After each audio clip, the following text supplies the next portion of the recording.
really source of inspiration. A great session, Anna, and thanks for the invitation, Daniel. Really happy to be here.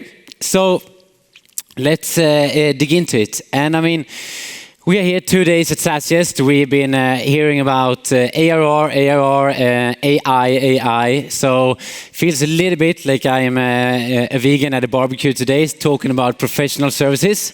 But I promise it's really, really fun as well. And I love AI and ARR as well. I am Tommas, and as you might hear of my accent, I'm from Sweden.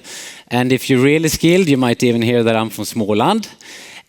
But I've spent my almost last 10 years at Lime in different roles, not least involved in professional services. And today I will talk about that.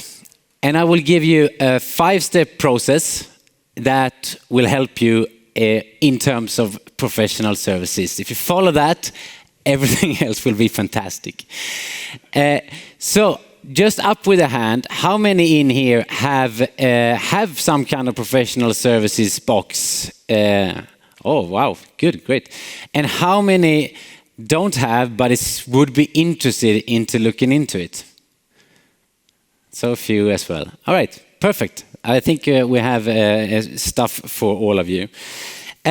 So before we go into that, just very quickly about Lime. I just got that a little bit of intro for it, but we call this the bragging graph.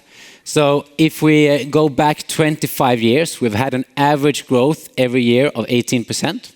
We have had an average EBITDA margin of 25%. So long-term profitable growth is what we believe in. We've never taken in external capital. So you have pretty nice track record. And the easiest way to explain what we do is that we are a European sales force, only much better, of course, being completely objective there.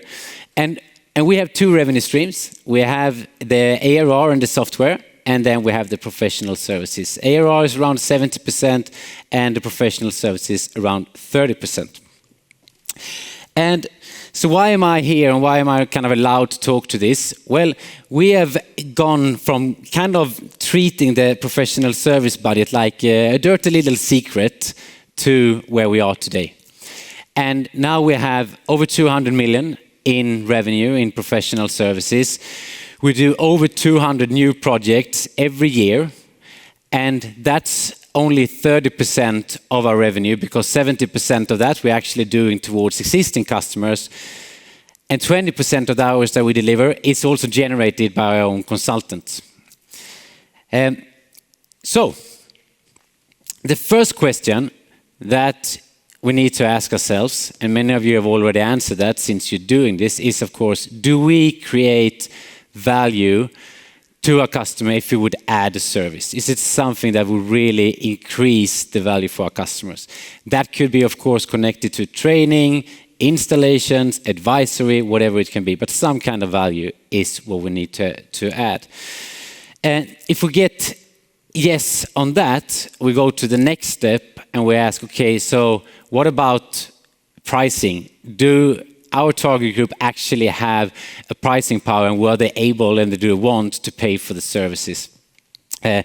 If we have an answer on that, a yes answer on that as well, perfect, then we are on good track.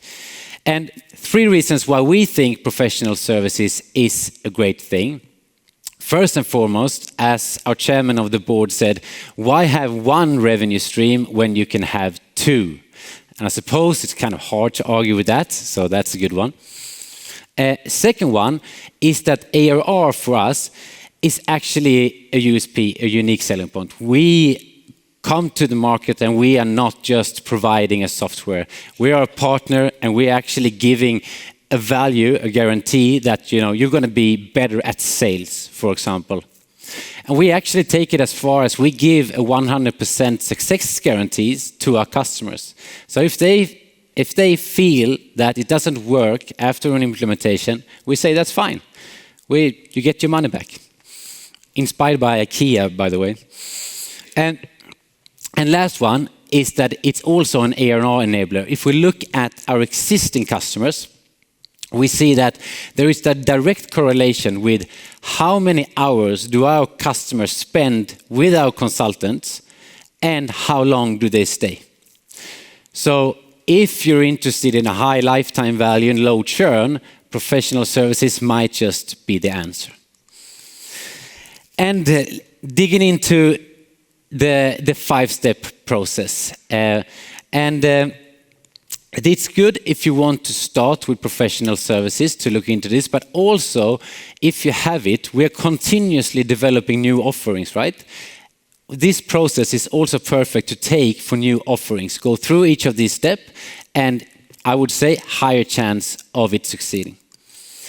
So I'll go through all 5, and then we'll dig deeper into each one. So we'll start with the first one. First and foremost, strategy. Should we be in it at all? If so, okay, what is our overall strategy with it? Second one, offering. So what can we offer? Again, is it training, advisory, and how do we package it? Do we make it easy to buy, easy to sell?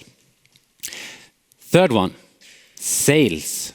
It doesn't matter how good our offering is if we don't get sales motivated and give them the competence that they need to have.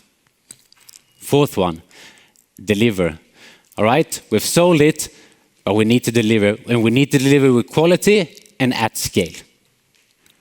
And last one, well, we need to measure. We need to make sure that we actually know when we've succeeded and that we get real-time measurement that we actually can take action on. So I will look into all of these 5 from 3 different steps or lenses. So first one, what are the key questions we want to dig into? Second one, a little bit of tips and how we do it at Lime. And third one, does AI change the equation? And if so, how?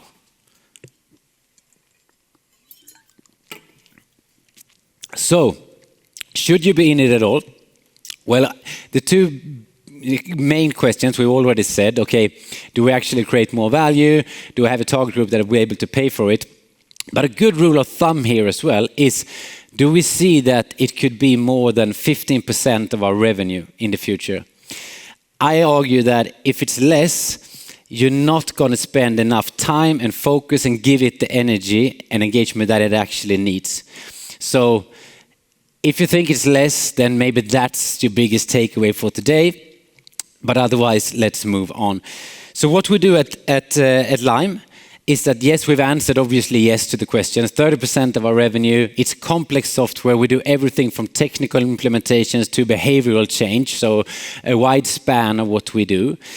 And our strategy is that we say that the professional services is a profitable enabler to the software. Before we had it as a growth engine as well. We said, no, this is a profitable enabler to the software. And everything we do, all decisions we take, is connected to that strategy. AI is changing the equation for the strategy in 2 ways. I would say one is that deliveries are going faster, as we know.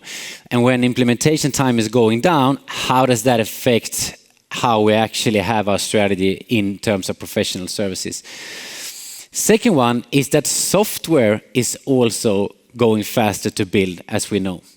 And we heard from Legora and others yesterday talking about the more AI you put in, you should probably put more human relationships in, because that's maybe where your biggest moat is in the future. And for us, the part that spends way most time with our customer is the professional services. So could be a strategic choice as well to create a moat. Second one, the packaging then. So as I said, what is it that we are delivering? And then how do we package this in a good way? How do we make it easy to buy, easy to sell?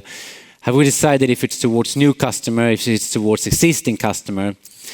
Whenever we have our package, make sure you go out, speak to your customers, you try it on, you get feedback, and you iterate. And as I said, we have everything from technical installations to behavioral change. And for us, the packaging is that basically all software that we sell, there is a professional services connected to it, either a project or a training or an installation. But we also said that it's only connected to our software, so we don't do consultancy outside, which sounds, obvious, but I promise you it's not. We get a whole lot of questions on many other things that they want our consultants to do, but that's how we squared the offering. And we do both fixed price and on hourly base. That's also a big thing in this. How do we choose to package it? So we do a little bit of both. And how does AI change the equation? Well, something that took 10 hours before, if it now takes 2 hours or even 2 minutes, how does that change our packaging? Do we just assume it and say that's fine, we'll just don't put it over to the customer? Or is it actually we bring the same value, so we will package it somehow? But whatever we do, take a conscious decision about it. Third one, get sales to believe in it. So we need to get sales to have motivation and competence. Regarding motivation, first and foremost, get sales manager on board. We would like the sales manager to actually be the initiator more or less about this, but have them on board directly. And then incentivize. You get probably incentives for the ARR. Okay, how do we incentivize when we also sell professional services? And competence, how do we train? It's one thing selling software. It's quite another thing to actually selling consultancy. So how do we do at Lime? Well, we like to motivate in different ways, and the carrot and stick. We try to do the carrot. We like that one better. In this one, we kind of started a little bit with the stick, because we said you're not allowed as sales rep to negotiate with the professional services hours. We call it expert services. We're not allowed to negotiate with that, which sounds a bit stupid, right? Because the ARR money in the end is what we're here for. But we did that because we know how easy it is to kind of, I'll close the deals, I'll seal the deal, I'll just throw it in. So we made it very clear. And that's how we really got it to get into everyone's DNA. Today, we do negotiate on both sides, but that was how we started. And AI, well, easier to make estimations, but in the end, this is about human relationships, getting sales on board, so not much difference with AI. All right, we're on the fourth step, and that is connected to delivery and quality. Everything is about quality here. So how do we make sure that we have a playbook for different things? How do we make sure there is a quality assurance process? How do we onboard in a good way? And then also clarify the role of the consultant. Is it only deliveries? Or do we do support tickets? Do we do sales? What's included? And here I would say to not do like we did. We kind of, threw out our consultants to the customer, and then we closed our eyes and we crossed our fingers and we hoped for the best.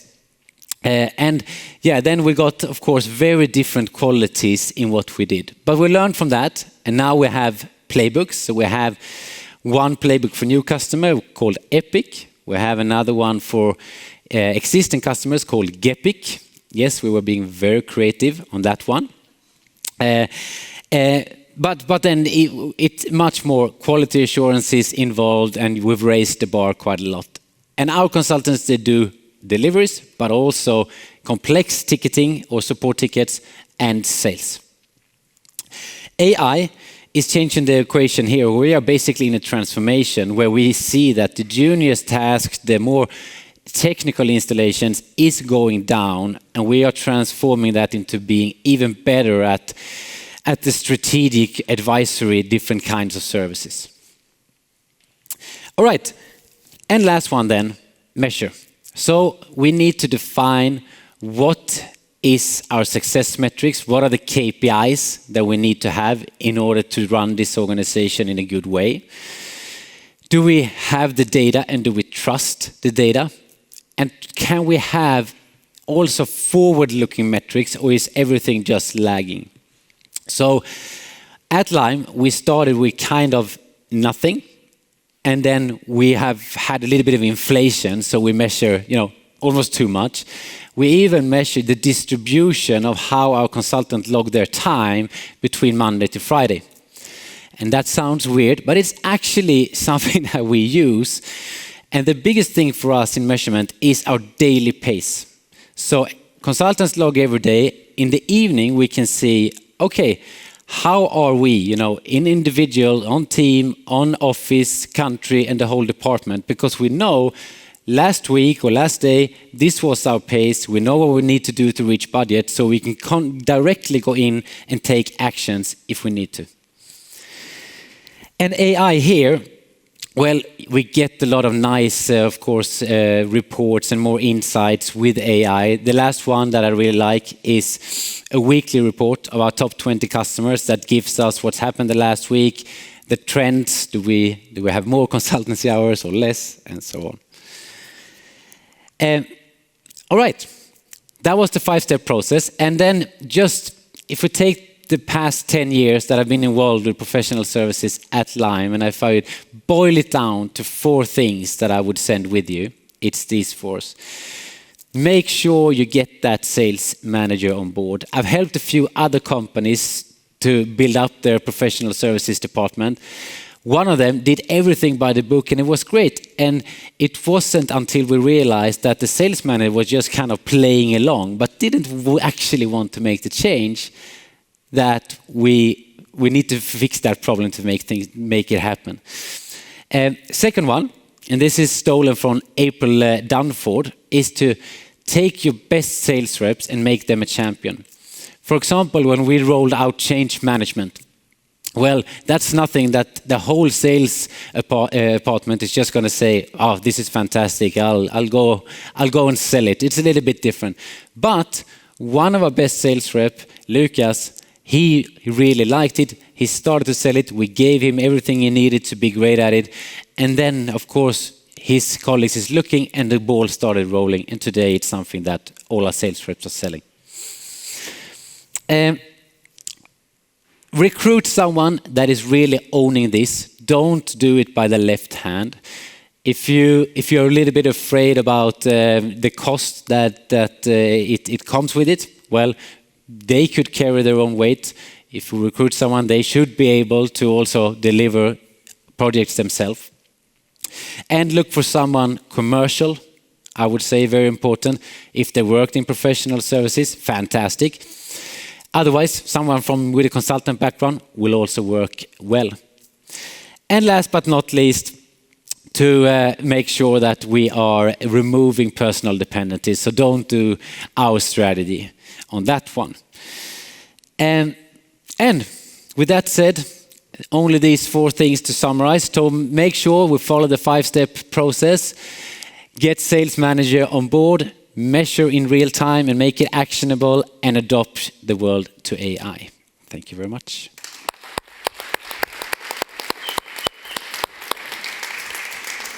All right, so guys, we've got time for questions. Be thinking of your questions and just throw your hand up when you've got one so we can run the microphone over right in the front. Go ahead. Yeah, quick question on the after the implementation, after the customer is live and kicking. How do you distinguish between what customer success does, support, and professional services if there are heavy lifting tickets? And another one, do you package in something, services that the customer gets on a recurring basis so you can put it into your ARR? Asked by a CFO. Yeah, exactly. So, so I don't know which one to start about. Yes, we do packaging. That comes back. We don't put it in our ARR because we only have software in our ARR, but it is reoccurring consultancy. So we do that. And for the other question was, what's the difference? So consultants are doing customizations on top of kind of our ground layer. When it comes to support, it's the user question that is connected to what everyone is having. So the specific customizations consultants, and then you have supports for the rest. And then you have CS, which are basically, for us, they are very commercial. They are selling. So they try to generate more things. Soren, did you have a question? Just curious on the gross margin metric for the professional services. What do you set the gross margin level for professional services? The gross margin? It should be over 30. I would say between 30 and 50 is a good number to aim for. You hold professional services accountable for profitability, but when sales have to discount, I assume you say that it's okay to discount PS part and not the ARR part. So how do you ensure that professional services really takes responsibility for profitability when their revenue is always being cut off by sales who have to give discount to get a signature? Yeah, it's a very good question. We actually still are quite proud of not discounting too much because of that. That we still want it to be a profitable enabler, and if we would start to discount everywhere and too much, it would no longer be profitable enabler. So we do discounts to get deals, but we don't, pull our pants down, to put it that way. I think we've got one over. Did you have one? Oh, right here. Great. Thank you so much for your speech.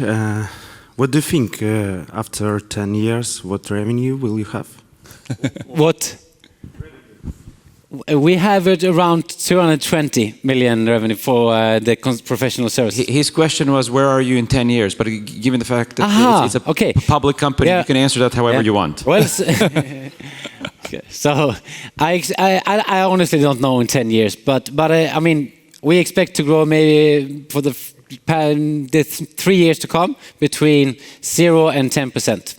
So if we scale that up, This is the moment everybody goes into their Robinhood account. Exactly. The bank accounts and Yeah. So what about the profile? So it's kind of different profiles doing the technical implementation and behavioral changes. How do you normally set up the teams? Yeah. Together with the customer? Also great question. We basically have 3 main roles. So one is technical. Basically, they know the program, but they are also normally quite good at customer interaction. Product management, to make sure that you are really driving projects from A to Z. And then we have kind of management consultant, behavioral change, that are more making sure the customers reach their goals and what they need to succeed with the implementation.